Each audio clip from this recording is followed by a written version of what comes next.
நாட்டை திருத்த வந்ததா சொல்ற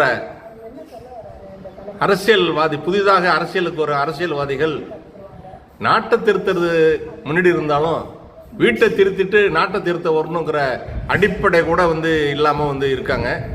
யார் யார் அவங்களுக்கு துதி பண்ணாங்களோ, யார் யார் அவங்கள புதுமையை வரவேற்கிறேன்னு சொன்னாங்களோ, அவங்க எல்லாருமே இன்னைக்கு அதை விமர்சனம் பண்ணுறாங்க. உன்னுடைய வீட்டை மனைவியை காவந்து பண்ண முடியல, புள்ளியோட காவந்து பண்ண முடியல, நீ என்னத்தை நாட்டை திருத்த போற அப்படி சொல்லிட்டு அது அவர் பேசியிருக்காரு. உங்கள் மகளிர் எல்லாருமே பார்த்துருப்பீங்க. அதை பற்றி நான் எந்த கருத்தும் சொல்லாமல் இருந்தேன்.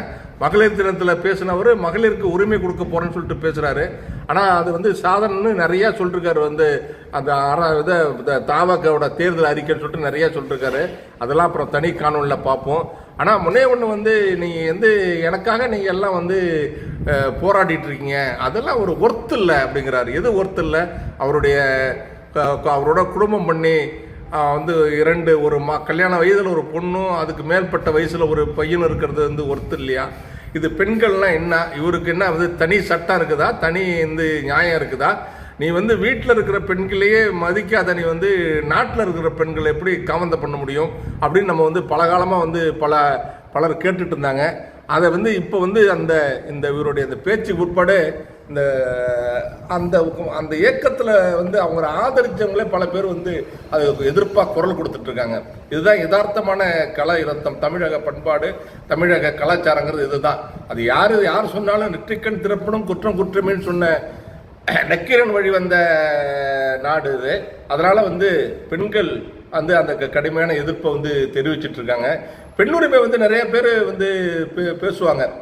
பெண்ணுரிமை பேசினவங்கலாம் இப்போ எங்கே போயிருக்காங்கன்னு தெரியல. பெண்ணுரிமை பற்றி பல பேர் வரைஞ்சி கட்டிட்டு வருவாங்க. ஏதாவது ஒருத்தர் ஏதாவது சொல்லிட்டாங்கன்னா உடனே அப்படியே எப்படியா கட்டிட்டு வருவாங்க.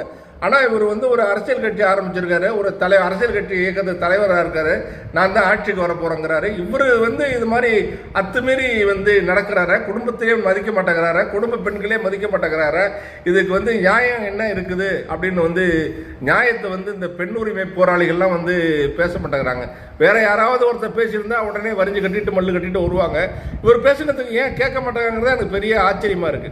இதுல ரெண்டு கண் கொண்டு பார்க்கும். எந்த நியாயத்தையும் ரெண்டு நிலை, இரட்டை நிலையில பார்க்கக்கூடாது, ஒத்த நிலையில தான் பார்க்கணும் அப்படிங்கிறத மக்கள் புரிஞ்சுக்கணும் அப்படிங்கிறது என்னுடைய கருத்து.